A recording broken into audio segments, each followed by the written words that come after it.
Torcida do Democracia Futebol Clube. Eu sou Roberto Jardim e começa aqui mais um DFC Entrevista na Ludosfera. Conversa dessa vez é com o jornalista Breyler Pires. Confere aí o papo. Certo. Bom, a gente vai para mais um assunto espinhoso que é o racismo. Né? Tu já tocou lá atrás, né, na questão que tu teve contato com o racismo, né, nos jogos do Guarujá, né? Não. Guarajá. E como é que é para ti? Né, eu me formei em 96, né, trabalhei 20 anos em redação, e na faculdade, se eu não me engano, eu tive um colega negro. Em redação eu tive uns 3 ou 4, mas não muito mais do que isso, assim, né? Como é que é para ti ser um repórter negro no jornalismo e no jornalismo esportivo, que é uma coisa que eu me lembro, assim, tu e o Abel Neto. Não me lembro, assim, no jornalismo esportivo de outro nome que me vem à memória, assim, diretamente, né? Tu enfrentou preconceito no jornalismo por ser negro, ou até em alguma pauta dentro da redação, ou na pauta, na rua? Como é que é isso, assim, para ti?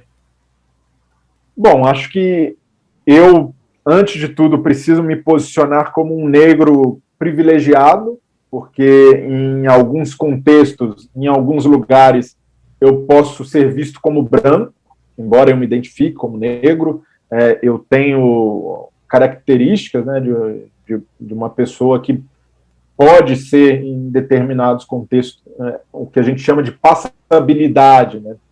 Você, por não ser um negro retinto, para algumas pessoas você tudo bem, esse aqui é, como eu já escutei muito, né, um moreninho.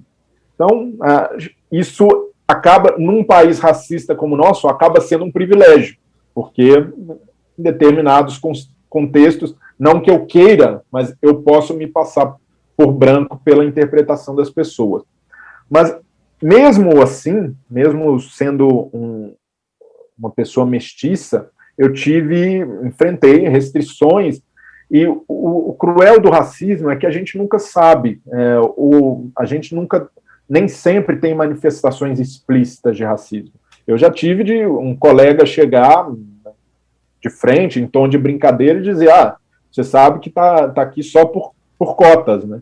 E, poxa, eu nunca usei sistema de cotas nem na faculdade. Na época que eu fiz faculdade, as cotas ainda não existiam, e teria muito orgulho se tivesse me formado por cotas, mas nunca entrei em lugar algum por cota, né? Entrei pelo meu trabalho.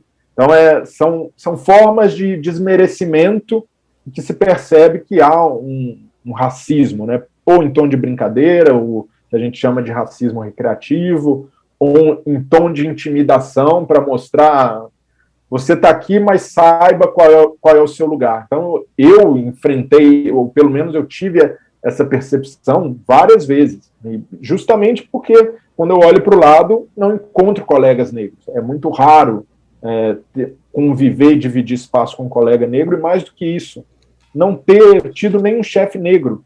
Então, acho que isso faz com que a gente, primeiro, não se sinta representado e não se sinta devidamente acolhido para fazer uma denúncia. Eu, por exemplo, quando esse colega fez uma brincadeira, eu não tive segurança de chegar à direção da empresa, levar, porque eu sabia, isso daí os caras vão interpretar como uma dor de cabeça, achar que eu estou criando problema. Se eu tivesse um chefe negro, acho que é uma pessoa que poderia, não, eu já passei por isso, vamos levar isso aqui até as últimas instâncias.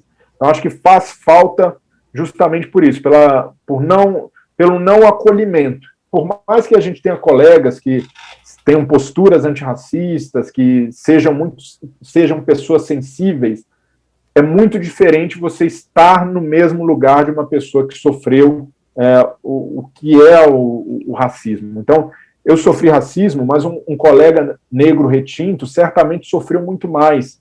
Então, é preciso que eles também se sintam representados. Então, eu quero que a gente tenha pessoas negras, mas não apenas mestiças como eu. Quero que tenham pessoas retintas, quero que tenham mais pessoas LGBT, mais mulheres em posição de comando. Não adianta a gente ter uma redação ter mulheres comentando se a chefia é toda masculina, porque sempre vai faltar um acolhimento, sempre vai faltar algo mais. Então, por isso que eu bato na tecla de como é importante ter representatividade no jornalismo. Não apenas porque é necessário, porque é uma bandeira social, não é normal a gente ter a maioria da população afastada desses cargos, dessas posições de destaque. Eu tenho para mim que estar na televisão hoje é uma posição de prestígio para muita gente. Então, para alguns que me veem, eu sou uma referência. O cara veio e fala, poxa, o Breler, negro como eu, conseguiu, acho que eu posso estar lá um dia. E eu não tive, eu tive poucas referências. O Abel era uma delas. Quando eu era adolescente, quando eu estava na faculdade, o Abel era repórter. Então, mas muito pouco. Não há uma mostra. Felizmente, a gente está evoluindo nesse aspecto. A gente está começando a discutir. As redações estão começando a se atentar para esse problema. Mas ainda há um caminho muito longo a se percorrer para que a gente tenha mais representatividade e um jornalismo que seja de fato inclusivo. Porque não adianta a gente, poxa, o veículo tal faz matérias contra o racismo, faz matérias contra a homofobia, mas e aí, na prática? E dentro da redação? Como é essa realidade? O que vocês estão fazendo para mudar? É preciso dar esse outro passo também para que a gente tenha um jornalismo que represente mais pessoas. Certo. Bom, agora, para fechar, assim, duas perguntas assim, sobre dos dias atuais. Uma é sobre o atual momento do futebol brasileiro. E não só no brasileiro, no brasileiro aqui no Brasil, não, brasileiro, os brasileiros no mundo, os jogadores brasileiros no mundo, né? Onde os atletas aqui parece, assim, a meu ver, tirando alguns pontos, assim, deixaram de ter relevância nos principais clubes, né? Tirando talvez Neymar, né, Alisson no Liverpool, coisa assim. Tem muito, os jogadores daqui parece, a meu ver, que têm sido deixados de lado para outros, em detrimento de outras nacionalidades, né, também. Por exemplo, agora recentemente o Everton Cebolinha trocou o Grêmio pelo Benfica, né, e lá ele não tá indo bem. Aqui ele parecia que era um craque, era apontado, pelo menos pela mídia local, que ele era apontado como craque e tal, e realmente no Grêmio ele vinha fazendo a diferença, né, e lá ele ainda não despontou. Até me lembro uma vez da Alessandro perguntado, que logo que ele chegou em Porto Alegre, perguntaram para ele, tu te considera craque? Se eu fosse craque, eu estava na Europa ainda. Eu não estou mais. É uma comparação, uma coisa que, pelo menos eu vejo assim, que existe uma deficiência técnica no futebol brasileiro atual, assim, que não está conseguindo o mesmo sucesso lá fora como tinha antes, né? Como é que tu vê isso? Né? E como é que tu vê o atual momento do Brasil como país e sociedade? Né? Essas duas questões assim, para finalizar. Bom, como país e como sociedade, é um momento terrível, dramático, de um governo que não é a gente não pode ter oposição, divergência partidária, política, mas nesse caso a divergência é humanitária, é de um governo que olha para as pessoas como se fossem número, como se fossem nada. E isso ficou evidente na pandemia, né, o tamanho do estrago que pode representar para uma nação ter um governo de extremistas, um governo de extrema-direita que prega o extermínio da oposição, que não tem em pautas sociais como uma mínima prioridade. Então, acho que nesse aspecto a gente vai levar muito tempo ainda para se recuperar desses anos de atraso de governo Bolsonaro, e isso também é revelador, porque não só milhões de pessoas apoiaram esse presidente, essa figura, sabendo o que ele era, como também muitas empresas e muitos empresários que são a base de sustentação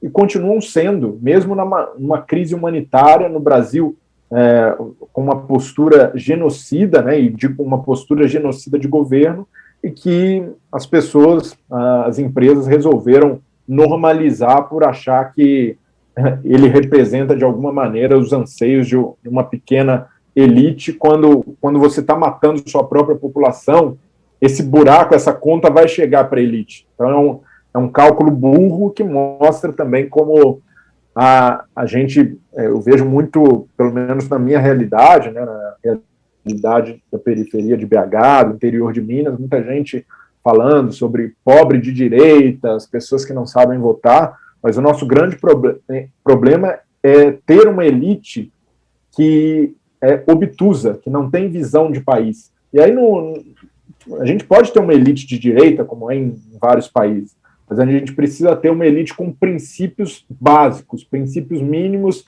de civilidade, e isso ficou provado com a ascensão do governo Bolsonaro, que a gente não tem, e como essa elite prende o país num atraso e num círculo vicioso, né? Eu tenho essa visão crítica, mas, ao mesmo tempo, acho que é o que me faz também querer ser, de alguma forma, um foco, né, de ter resistência, de ser crítico, de combater esse governo, justamente porque eu acredito que a gente, como país, pode muito mais. A gente tem recursos, tem pessoas que podem tornar o Brasil como já foi antes, né, num passado até recente, e que todo o potencial que a gente tem como nação e ficar preso a essa elite que não consegue olhar além do umbigo.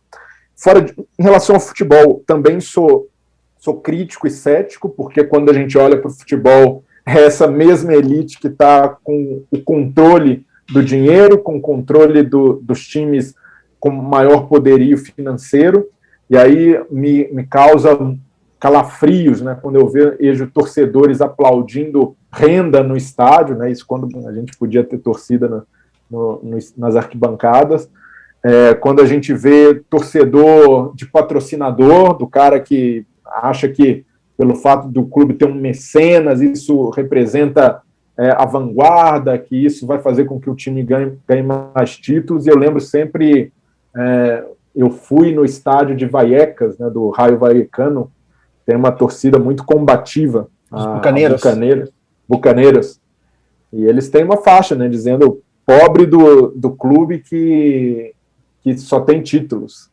Porque, no fim, é isso, por que a gente se torna torcedor de futebol? E aí eu volto lá atrás, né, como eu me tornei um apaixonado pelo futebol.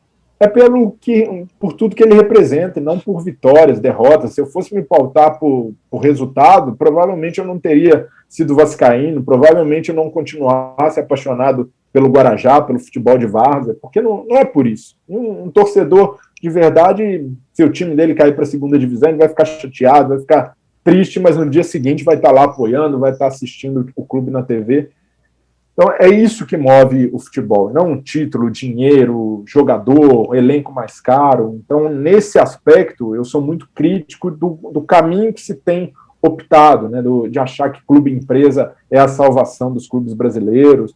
Então, acho que entendo que o futebol deve ser gerido de uma forma profissional, porque se tornou um negócio muito grande, mas essa gestão profissional não pode eliminar a paixão, não pode eliminar o que faz o futebol ser o que é justamente ser um fenômeno global, um fenômeno de todas as classes, não restrito a elites, a quem pode pagar. Então, por isso a elitização deve ser uma bandeira de todas as torcidas. Combater a elitização deve ser uma bandeira de todas as torcidas. Combater o racismo, porque isso está na essência do futebol, que é você querer um jogo com condições justas. E quando a gente tem um time que arrecada 30 milhões por mês jogando contra um que não tem nem dinheiro para pagar seus funcionários, em que jogadores passam fome, não há justiça nisso, não há beleza nesse tipo de disputa. Então, acho que é isso que a gente precisa entender, que a profissionalização do futebol pode servir para salvar o futebol dessa burocratização, de colocar o futebol numa caixa em que quem tem mais dinheiro certamente vai ser o campeão, e é isso que a gente tem observado em todos os lugares do mundo, né? Os times com maior orçamento são os que ganham mais títulos, que monopolizam os campeonatos. Se isso chegar até aqui, aí que vai ser a pá de cal. Já não temos os melhores jogadores, já não temos o melhor futebol.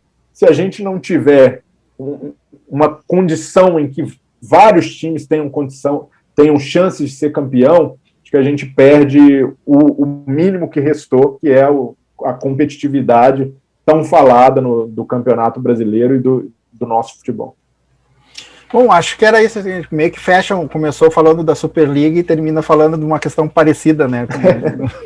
Então, acho que é isso, então, Breila, te agradeço, né, o tempo e a paciência para responder essas perguntas, assim, acho que foi bem bacana o papo. Não, foi muito legal. Não esquece, te inscreve em YouTube/Ludopédio e ativa as notificações para não perder o próximo programa. Se preferir apenas ouvir, procura por Ludosfera no teu tocador preferido de podcast. Até a próxima.